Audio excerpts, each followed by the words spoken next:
Eu quero saudar a cada um de vocês com a graça do Senhor Jesus Cristo e a paz de Deus que vai além de todo entendimento. Amém? Que bom, queridos. Muito bom estar aqui com vocês. Meus queridos, antes de nós lermos o texto da palavra de Deus, eu queria partilhar com vocês algumas coisas ali relativas à Bíblia. A gente cita texto da Bíblia, Antigo Testamento, Novo Testamento, e sempre vem aquela pergunta que é natural fazer, mas será que isso realmente tem autoridade?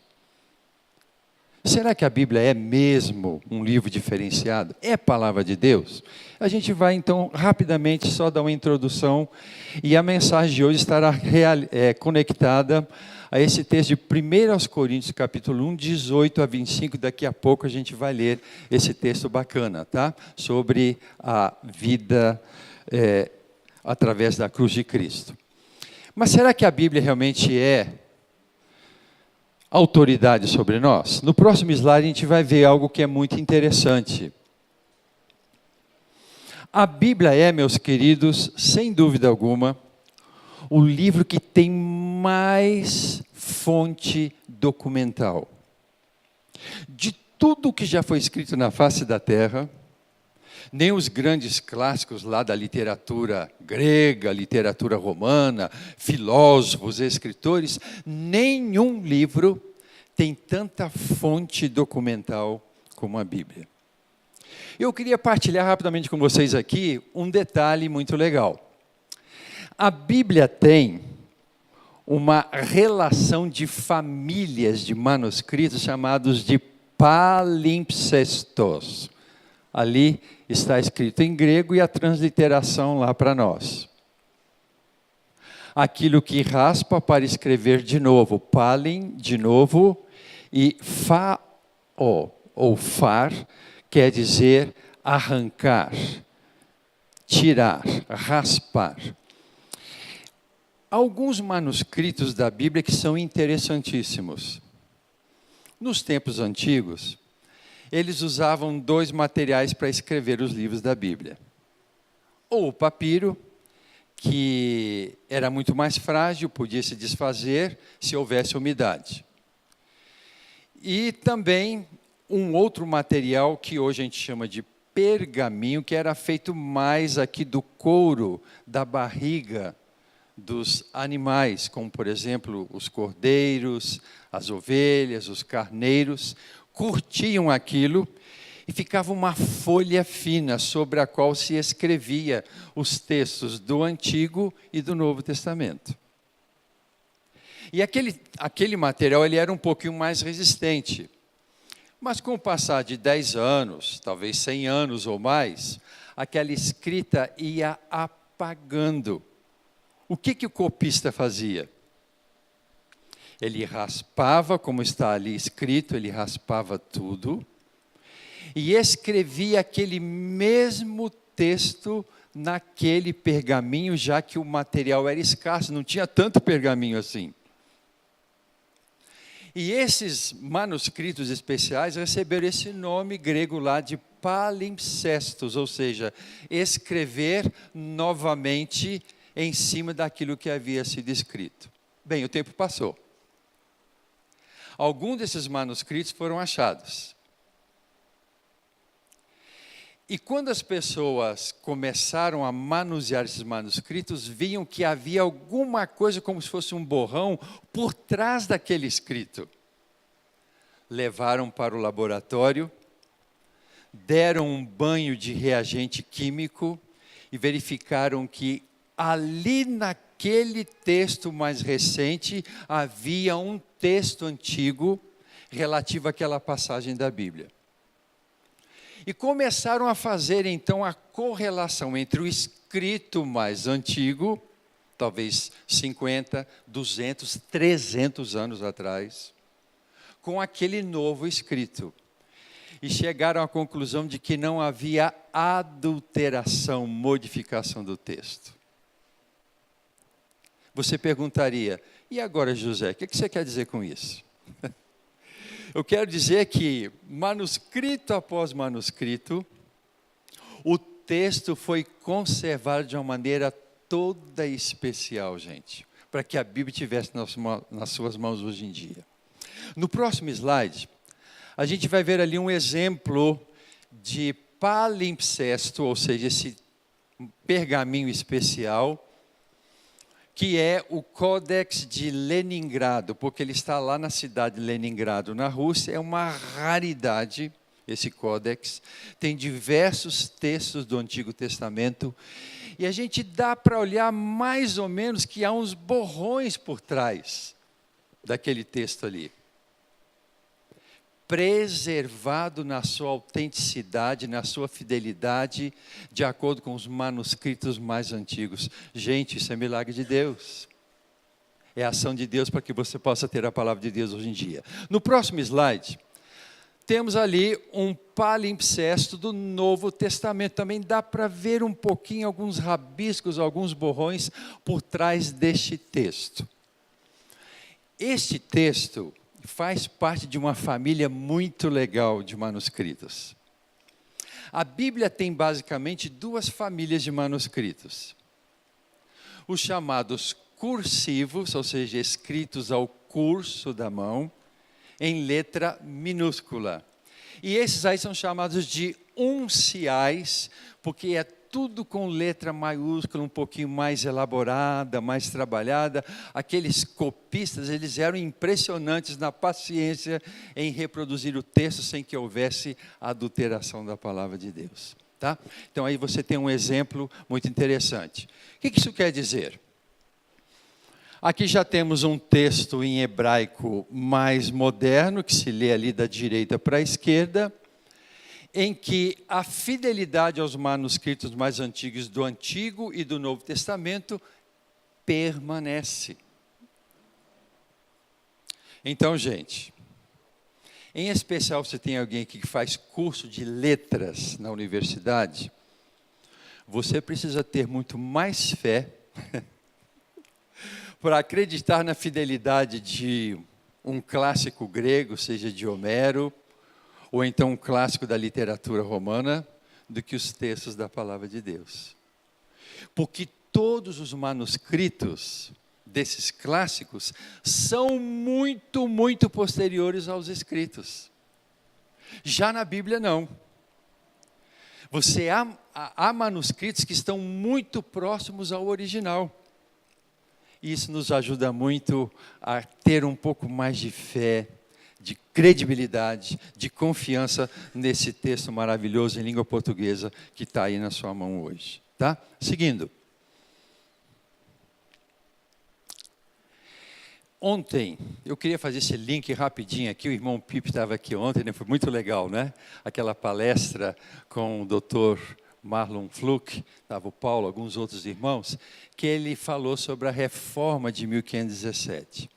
E o quanto que a reforma ajudou nessa questão da palavra de Deus, de trazer novamente para o povo a relevância das Escrituras Sagradas. Tanto assim gente, que Deus já vinha preparando ao longo do tempo algumas coisas importantíssimas ao longo da história para que a Bíblia chegasse até nós. No próximo slide, a gente vai ver ali que esse tradutor inglês, o John Wycliffe, está lá, 1330, 1384, ou seja, bem antes do Lutero, ele escreve aquela frase interessantíssima: esta Bíblia é para o governo ou para a liderança do povo, para que o povo possa, assim, também ter a sua Bíblia, a sua própria palavra. Né?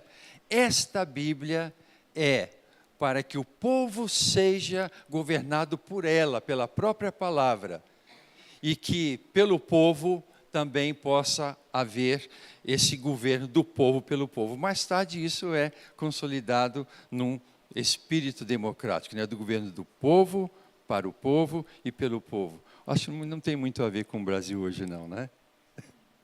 Interessante então ver isso, irmãos, como é que a Bíblia é assim tão especial para nós.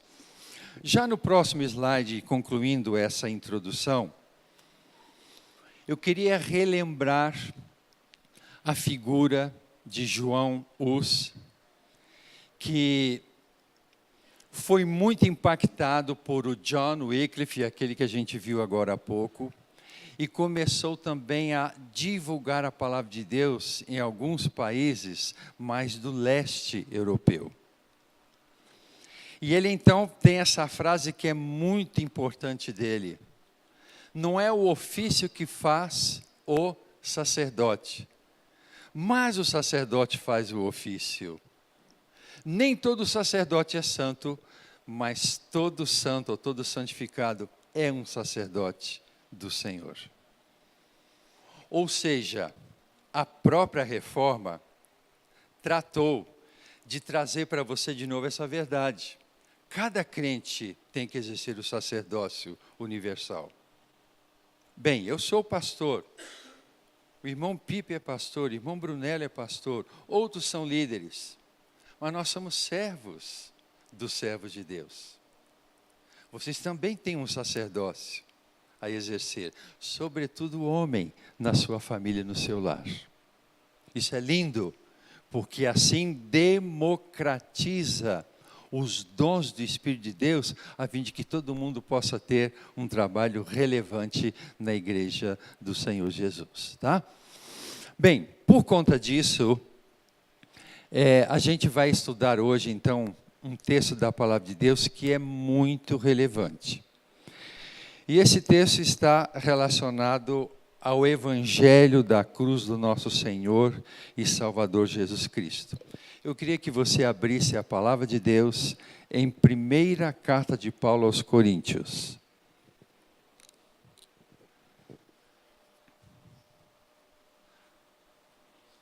Primeiro aos Coríntios, capítulo 1. Nós leremos do versículo 18 até o versículo 24. 1ª aos Coríntios, capítulo 1, versículos 18 a 24.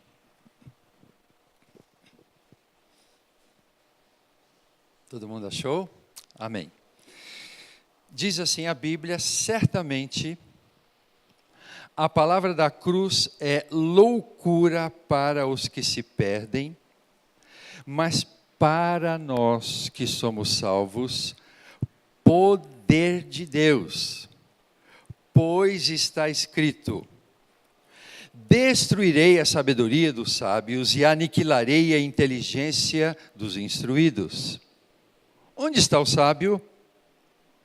Onde o escriba? Onde o inquiridor deste século? Porventura não tornou Deus louca a sabedoria do mundo? Visto como na sabedoria de Deus, o mundo não conheceu por sua própria sabedoria, aprove a Deus salvar os que creem pela loucura da pregação. Porque tanto os judeus pedem sinais, como os gregos buscam sabedoria. Mas nós pregamos a Cristo crucificado, escândalo para os judeus, loucura para os gentios. Mas para os que foram chamados, tanto judeus como gregos, pregamos a Cristo poder de Deus e sabedoria de Deus. Porque a loucura de Deus é mais sábia do que os homens, e a fraqueza de Deus é mais forte do que os homens. Deus abençoe a leitura da sua palavra nos nossos corações. Amém? Queridos, se vocês quiserem, permaneçam ainda com esse texto da Bíblia aberto aí para nós buscarmos algumas fundamentações bíblicas acerca do ministério da cruz de Cristo. Certamente em todo o Novo Testamento, quem mais explorou esse tema do Evangelho da cruz de Cristo foi o apóstolo Paulo. Tanto que lá em Gálatas, capítulo 2, versículo 20, ele faz aquela tremenda declaração de fé: já estou crucificado com Cristo, e vivo não mais eu, mas Cristo vive em mim. E a vida que agora vivo na carne, vivo-a na fé do Filho de Deus, o qual me amou e a si mesmo se entregou por mim. Queridos, na verdade, nada é mais libertador, nada é mais fortalecedor, nada é melhor para nós enquanto cristãos nesse século 21 do que nos fundamentarmos no Evangelho da cruz de Cristo. Uma vez uma pessoa brincou dizendo que Evangelho sem cruz, cruz credo. Não é a cruz enquanto fetiche, não apenas como ornamento, como o adorno, ou os crucifixos que estão espalhados pelas repartições públicas do Brasil como um todo, mas, meus amados irmãos, sobretudo a cruz como estilo de vida, como Jesus passou para nós. Porque muito mais do que ter um crucifixo no peito, é preciso ter Cristo fixo no coração. Certamente, quando nós nos fundamentamos nesse Evangelho da cruz de Cristo, do qual Paulo fala neste texto, nós começamos a ganhar significado novo para a vida. Nossas angústias, nossas pirações, nossos problemas lá do passado, que muitas vezes afloram assim de uma maneira impressionantemente forte. Tudo isso há de ser devidamente equacionado, resolvido, na medida em que nós mortificamos o nosso ego na cruz de Cristo. Já não mais eu vivo, mas Cristo vive em mim. Não existe parceria melhor do que essa, pessoal. Se nós queremos experimentar em escala gradativa, crescente mesmo, o aspecto da libertação interior, da expansão da nossa mente, daquilo que o Novo Testamento chama de conversão, da mudança de mente, a metanoia, ou seja, a nossa mente vai muito além dos seus limites, é nós crermos no Evangelho da cruz de Cristo. Olha que texto maravilhoso esse que nós lemos aqui em 1 Coríntios, quando o apóstolo Paulo está dizendo: a palavra da cruz, nessa lógica maluca da vida secular, é loucura. Mas nós somos loucos, inteiramente lúcidos, porque há a lucidez de Cristo em nós. Na medida em que muitas vezes pessoas com discursos até muito articulados, muito bonitos, extremamente lógicos, racionais, seja lá na academia, na universidade, seja em qualquer outra atividade humana, em que as pessoas assim são até bastante convincentes no seu argumento lógico, aquilo não passa de loucura se não tiver a base de Jesus Cristo, aquele que cura, liberta e transforma. Então, gente, a primeira coisa que eu queria colocar para vocês aqui em termos de aspecto prático da mensagem da cruz de Cristo: não tenha medo de andar na contramão da história. Não é a história enquanto fatos em si, mas daquilo que está movendo a história hoje em termos de ideologias, de afastamento de Deus. Não tenha medo disso. Porque todas as vezes que nós somos confrontados com a loucura do mundo, nós entramos com a sabedoria da cruz de Cristo. E isso então traz um novo sentido de vida para você e também para aquelas pessoas às quais você fala do amor do Senhor Jesus. Deixe-me rapidamente falar aqui acerca de um grande escritor francês. Ele é muito celebrado. O nome dele, Guy de Maupassant. Guy de Maupassant chegou um tempo que ele era tido assim como uma espécie de semideus, porque ele inovou na literatura francesa. Frequentava os ambientes literários, era o queridinho das pessoas, porque escrevia realmente muito bem. Só que o Maupassant dizia para consigo mesmo, essa história de crença, de Deus, de evangelho, dessa questão aí, dessa religião que fala muito da cruz, eu não quero saber dessa história. Isso é atraso de vida. Só que com o passar do tempo, a fama dele foi caindo. Ele não era mais aquele queridinho, não era tão celebrado assim do ponto de vista literário. Começou a entrar em deprê. Em um dado momento da sua vida, ele disse, bem, eu vou fazer o seguinte, já que eu não tenho assim tanta relevância mais, eu vou dar um cabo da minha vida, eu vou sair do mapa, vou sair da existência e eu vou ter uma atitude corajosa, eu vou me matar. Como se isso fosse coragem. Eu sei que, às vezes, a pessoa, quando está se matando ou querendo se suicidar, ela está dando, na verdade, um grito de socorro pela vida, ela quer viver. Mas entra num estado mental tão difícil, tão complicado, que ela acha que é um ato heróico. Guy de Maupassant foi para o seu quarto, lá havia uma grande penteadeira com um espelho muito grande, tirou uma navalha e começou a seccionar o seu pescoço e a sua jugular e começou a jorrar sangue ali, o cara se matou. Esta é a tendência daqueles que não têm um sentido mais profundo de vida que só o Senhor Jesus pode dar.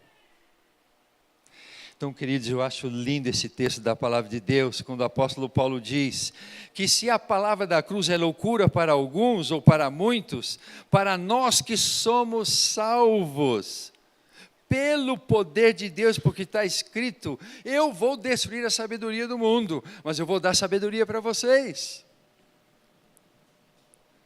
De forma que você está muito bem acompanhado, você está muito bem estruturado em Cristo Jesus, porque Ele te ama, Ele não te abandona, Ele capacita você, Ele te convida para ser parceiro com Ele, para que você possa levar com dignidade a sua cruz, ou seja, as suas lutas, os seus problemas.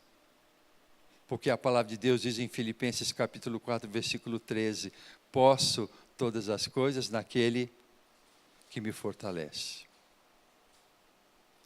Foi um texto que bateu forte na cabeça de Martinho Lutero, sobretudo o Salmo 46. Deus é meu refúgio e fortaleza, socorro bem presente, na angústia, na dificuldade. Mas ainda eu queria falar um pouco com relação a esse texto que o apóstolo Paulo diz assim, o mundo não conheceu a sabedoria de Deus, mas aprove a Deus salvar os que creem pela loucura da pregação. Você quer ser um louco, beleza? Ou como dizia lá aquele grande cantor da música popular brasileira, Maluco, beleza? Como é que é o nome dele? Raul Seixas. Você quer ser um maluco, beleza? Renda-se à evidência do Espírito Santo agindo na sua mente, no seu coração, pregando o Evangelho da cruz de Cristo para seus parentes, amigos, vizinhos, onde você vai comprar sua carne ou no supermercado, no açougueiro, lá no padeiro. Gente, não há coisa mais linda, não há coisa que cause maior prazer para nós. Quando nós saímos, por exemplo, aqui da comunidade, e já na segunda-feira, o nosso coração começar a ser movido pelo desejo de falar do Evangelho da cruz de Cristo. Mas por que, João Marcos? Por que o Brunello não faz isso? Por que o Pipe não faz isso? Eles são pastores. Por que o Paulo, que é da EBD, e tantos outros? Sim, eles fazem, eu faço, mas é um privilégio que não é apenas deles. E nem de nós seríamos egoístas. O Espírito Santo de Deus quer te dar essa alegria, meu querido.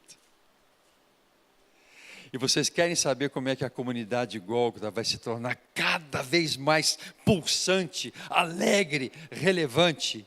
É na segunda, é na terça, é na quarta.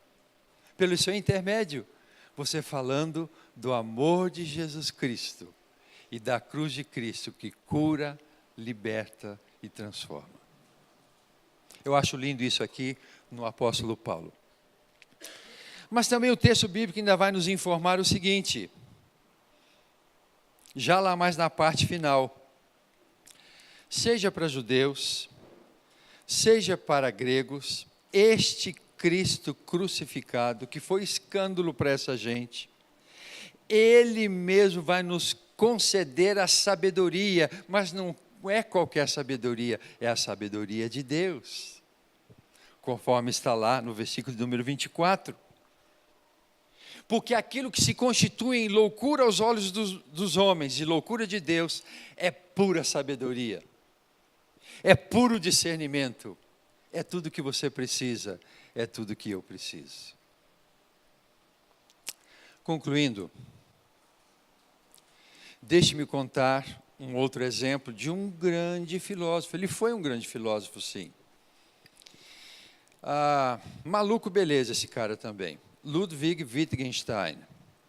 Ludwig Wittgenstein era um austríaco, muito articulado nas suas ideias, foi fortemente influenciado pelo Nietzsche, que era um humanista radical, ou seja, o homem deve ser o centro de todas as coisas.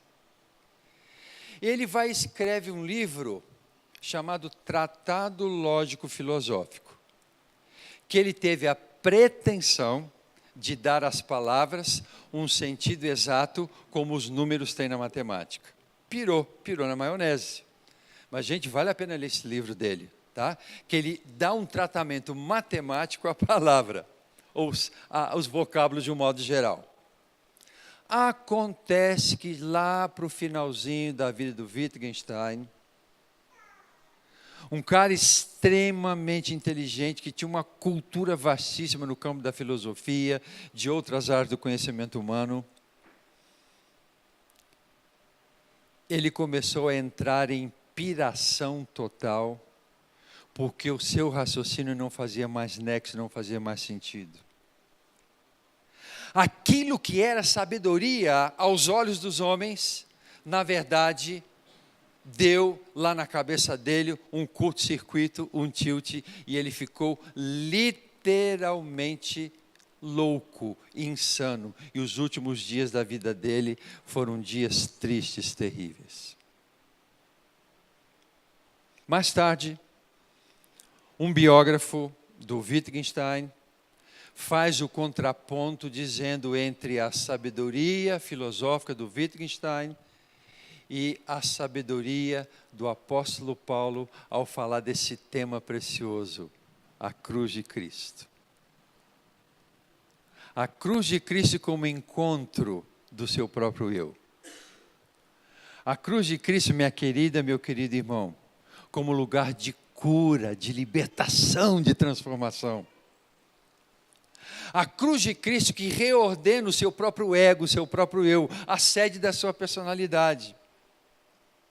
De maneira tal que você possa dizer, já não mais eu vivo, mas Cristo vive em mim.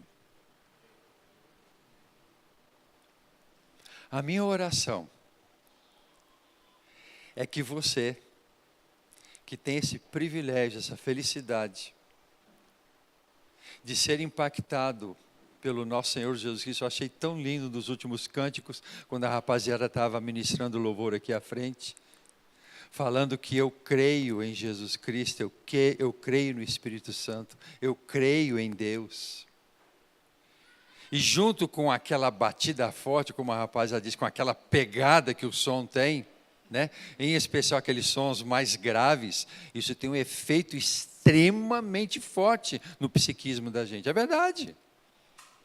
Agora, se você coloca tudo isso para exaltar o nome do Senhor Jesus Cristo, já que todo o pensamento é levado cativo aos pés da cruz de Cristo, rapaziada, vocês vão voar abaixo. Seja no som que é curtido, Seja na profissão que você tem, no abraço, no beijo que você dá no seu pai, na sua mãe, na sua esposa, no seu marido. Faça isso com esse desejo de fazer tudo para a glória de Deus. E de o seu coração ser dominado por essa vontade irresistível. Eu vou entrar nessa piração legal, que é o Evangelho da cruz de Cristo. Eu quero falar de Cristo. Eu quero pregar esse Evangelho.